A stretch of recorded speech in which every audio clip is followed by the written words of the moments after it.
प्रिय विद्यार्थियों नमस्कार। हिंदी की ऑनलाइन शिक्षण व्यवस्था में आप सबका हार्दिक अभिनंदन स्वागत। आइए प्रारंभ करते हैं हिंदी का शिक्षण।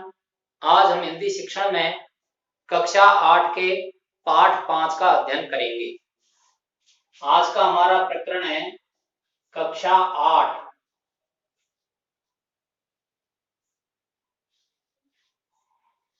पाठ 5 और पाठ 5 का नाम है चिट्ठियों की अनूठी दुनिया।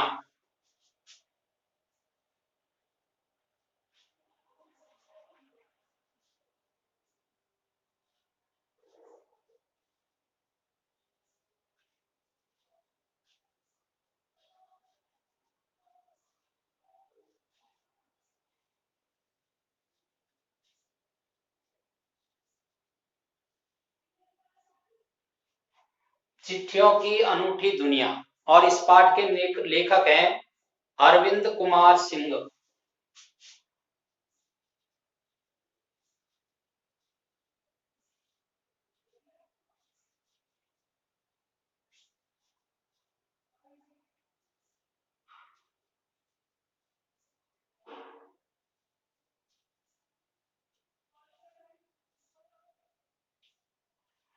भाषा के पाठों को पढ़ने के लिए और इनको 3 चरणों में हम पढ़ते हैं। उसमें से पहला चरण होता है संबंधित पाठ के शब्दार्थ और दूसरा चरण होता है पाठ का अर्थ या भावार्थ या वाक्य। यदि हम अंग्रेजी का पाठ पढ़ते हैं तो पाठ का अर्थ ये हमको पढ़ना है। संस्कृत विषय का पाठ पढ़ते हैं या संस्कृत भाषा का पाठ पढ़ते हैं तो फिर उसका हिंदी अनुवाद हमको आना चाहिए। लेकिन मान लो हम हिंदी ही भाषा का पाठ पढ़ रहे हैं तो उस पाठ का अर्थ या उस पाठ का भावार्थ या उस पाठ से संबंधित व्याख्या ये हमको दूसरे चरण में पढ़नी चाहिए। और पाठ का जो तीसरा चरण होगा वो होगा संबंधित पाठ के प्रश्न उत्तर। तो हमें जो आज का हमारा प्रकरण है पाठ 5 चिट्ठियों की अनूठी दुनिया, इसको 3 चरणों में पढ़ेंगे हम। सबसे पहले हम पाठ के शब्दार्थ पढ़ेंगे, उसके बाद पाठ का अर्थ या भावार्थ या उस पाठ की व्याख्या पढ़ेंगे और तीसरे नंबर पर फिर इस पाठ के प्रश्न उत्तरों को हम समझेंगे। तो सबसे पहले हम चर्चा करते हैं पाठ 5 के शब्दार्थों की। आपकी पाठ्य पुस्तक में पाठ 5 के कुछ महत्वपूर्ण शब्दार्थ दिए गए हैं। पहले पाठ्य पुस्तक के शब्दार्थों को समझते हैं और उसके बाद पाठ के बीच में कुछ अन्य महत्वपूर्ण जो शब्दार्थ आए हैं उनका हम अध्ययन करेंगे। शब्दों के अर्थों को याद करना परम आवश्यक है, क्योंकि जितना हमारा शब्दकोश प्रभावी होगा या अच्छा होगा, कोई भी पाठ हमें उतना ही भली प्रकार से समझ में आ सकता है। लेकिन एक महत्वपूर्ण बात यह भी है, जब हम शब्दार्थ पढ़ें तो केवल अर्थों तक सीमित नहीं रहे, उन शब्दों का विश्लेषण करके हमको अध्ययन करना चाहिए, ताकि हमारा व्याकरणिक जो ज्ञान है वह भी मजबूत होता चला जाएगा। तो हम इस पाठ के शब्दार्थों को विश्लेषण के साथ पढ़ेंगे। देखिए पाठ के शब्दार्थ।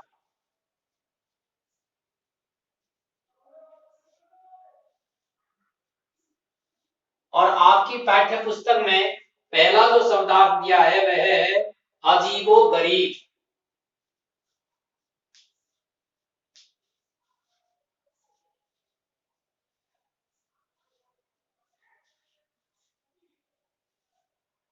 और इसका अर्थ होता है अनोखा।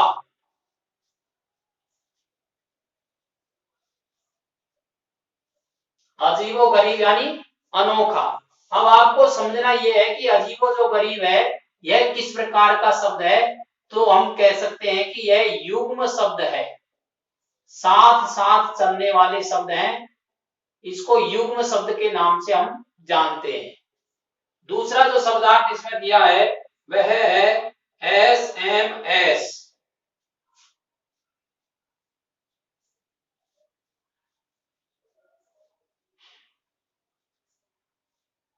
इसका हिंदी अर्थ होता है लघु संदेश।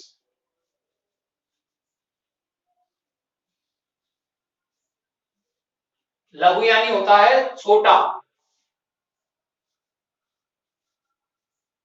और संदेश यानी सूचना। लघु संदेश सेवा। सिलसिला,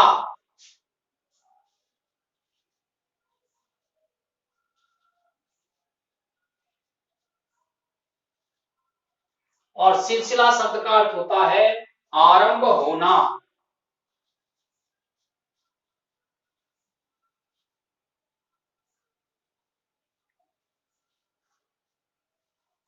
एक और अर्थ होता है रास्ता खुलना।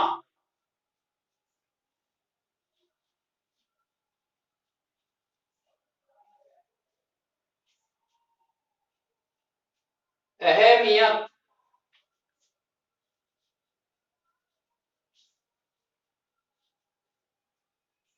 अहमियत शब्द का अर्थ होता है महत्व। अहम शब्द से बना ये, अहम शब्द में प्रत्यय जुड़ने से अहमियत शब्द बना है। हरकारा,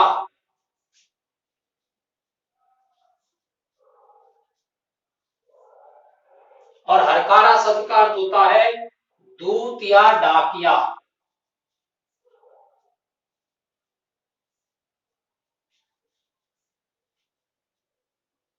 सूचना पहुंचाने वाला ये भी इसको कहते हैं।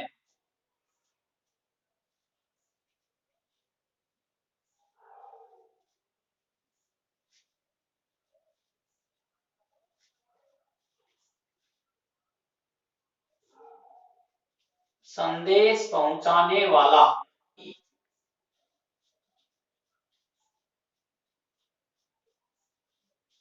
और आवाजाही शब्द का अर्थ होता है आना जाना। आना जाना कैसा शब्द है? यह भी युग्म शब्द है। साथ साथ चलने वाले शब्दों को युग्म शब्द कहते हैं। और युग्म शब्द दो तीन प्रकार के होते हैं। कुछ होते हैं समानार्थी और कुछ होते हैं विलोमार्थी या विपरीतार्थी। तह, तह यानी होता है गहराई। प्रशस्ति पत्र,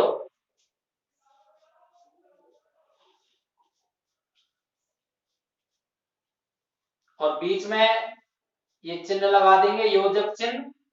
प्रशस्ति पत्र, प्रशस्ति शब्द का अर्थ होता है प्रशंसा पत्र। अब यहाँ ये जो योजक चिन्ह लगा हुआ है, यह योजक चिन्ह सामासिक चिन्ह के नाम से जाना जाता है, और इसमें का विभक्ति का लोप हो रहा है। प्रशस्ति का पत्र, और जब विभक्ति का लोप हो जाता है तो समास होता है तत्पुरुष। इसलिए प्रशस्ति पत्र में तत्पुरुष समास है।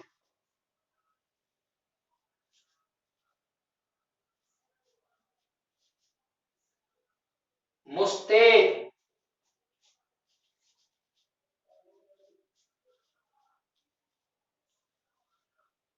तत्पर, तैयार।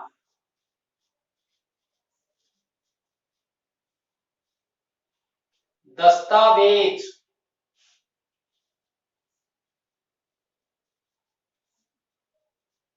दस्तावेज यानी होता है प्रमाण।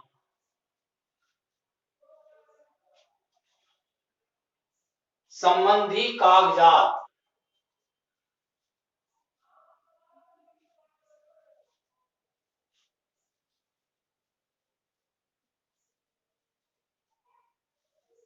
गुडविल,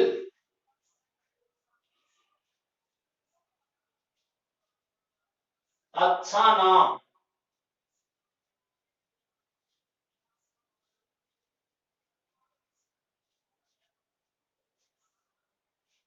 या छवि भी कह सकते हैं इसको।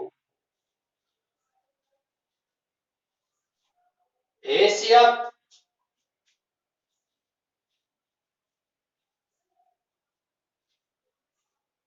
हैसियत यानी होता है दर्जा। इसको महत्व भी समझ सकते हैं, आलीशान।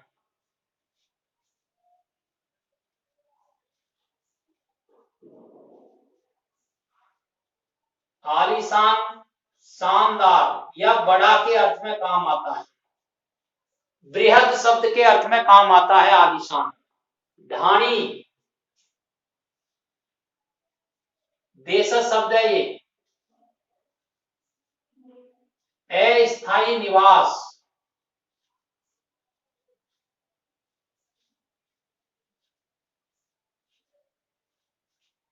ये देशज शब्द है।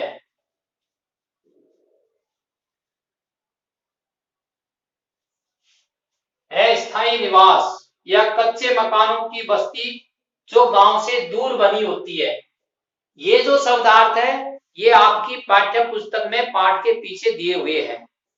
अब कुछ शब्दार्थ और हैं जो पाठ के बीच में आए हुए हैं, तो उनका भी हम अध्ययन करते हैं।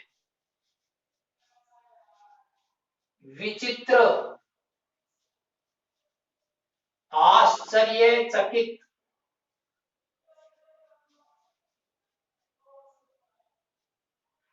वी उपसर्ग लगा हुआ है यहाँ पर, वी प्लस चित्र, और वी जो उपसर्ग है वह विशेष अर्थ में काम आता है, अर्थात आश्चर्य में डालने वाला चित्र ही विचित्र कहलाता है।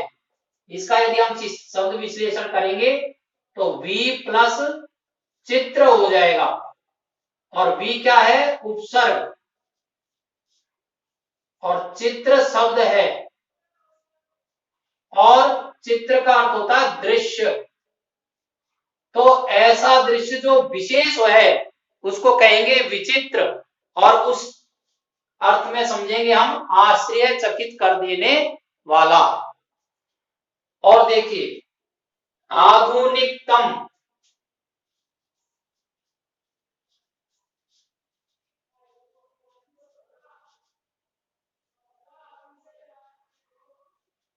आधुनिकतम सबसे नया,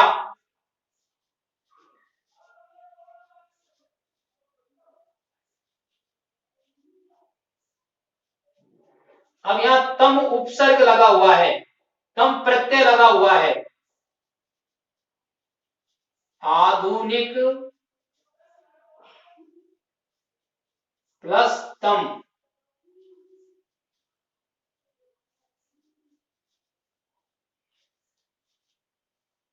शब्द प्लस प्रत्यय, और तम जो प्रत्यय है ये है बड़े के अर्थ में काम आता है, सबसे बड़े के अर्थ में काम आता है। आधुनिकतम यानी सबसे नया। भूमिका यानी योगदान, इधर लिख देता हूं मैं, यहां देख लीजिए आप।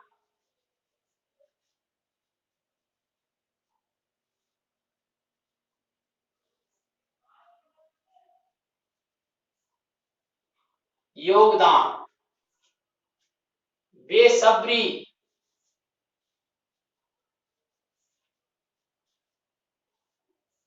बेचैनी। अब ये जो बेसब्री शब्द है ये भी बे उपसर्ग के संयोग से बना है।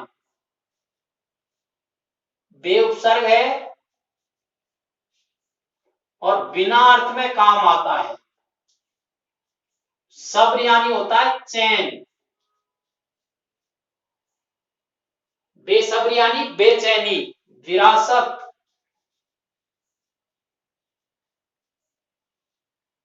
पूर्वजों से प्राप्त।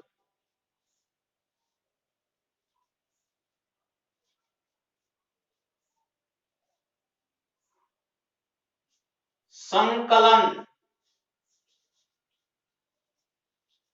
संकलन शब्द का अर्थ होता है संग्रह।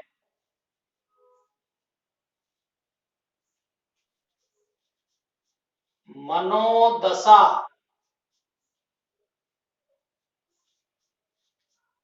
मन की स्थिति या मन की दशा। दुर्गम,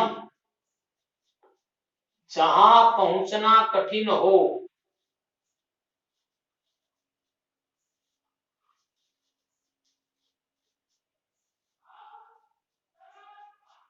दो शब्दों से मिलकर के बना ये भी।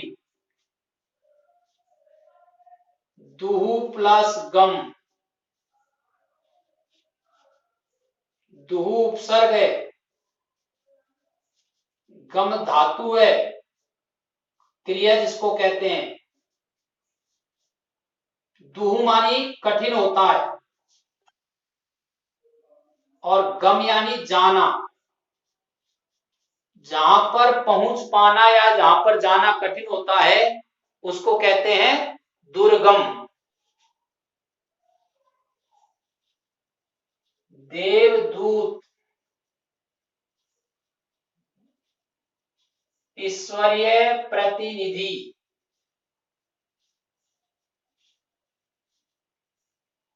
दो शब्दों से मिला है, देव और दूत, या देव का दूत। दूत यानी फरिश्ता भी होता है। का विभक्ति का लोप होने से तत्पुरुष समास है।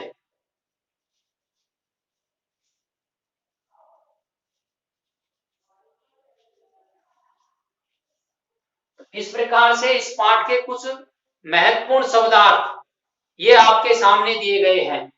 समझने की दृष्टि से आप इसका स्क्रीनशॉट ले लीजिए और कम से कम 2 बार आप इस वीडियो को सुनिए, और शिक्षण के नए वीडियो आपके पास पहुंचते रहे इसके लिए आप इसे सब्सक्राइब कीजिए।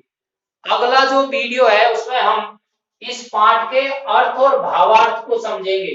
पाठ के लेखक अरविंद कुमार सिंह ने चिट्ठियों की अनूठी दुनिया इस पाठ में और पत्रों के महत्व को समझाया है। चिट्ठी यानी पत्र होता है। एक शब्दार्थ और समझ लीजिए आप, चिट्ठी यानी पत्र, चिट्ठियों की अनूठी दुनिया यानी पत्रों की अनूठी दुनिया, अर्थात पत्रों के महत्व का यहाँ जिक्र किया गया है। तो अगले वीडियो में हम इस पाठ के अर्थ, भावार्थ और इसकी व्याख्या को समझेंगे। धन्यवाद।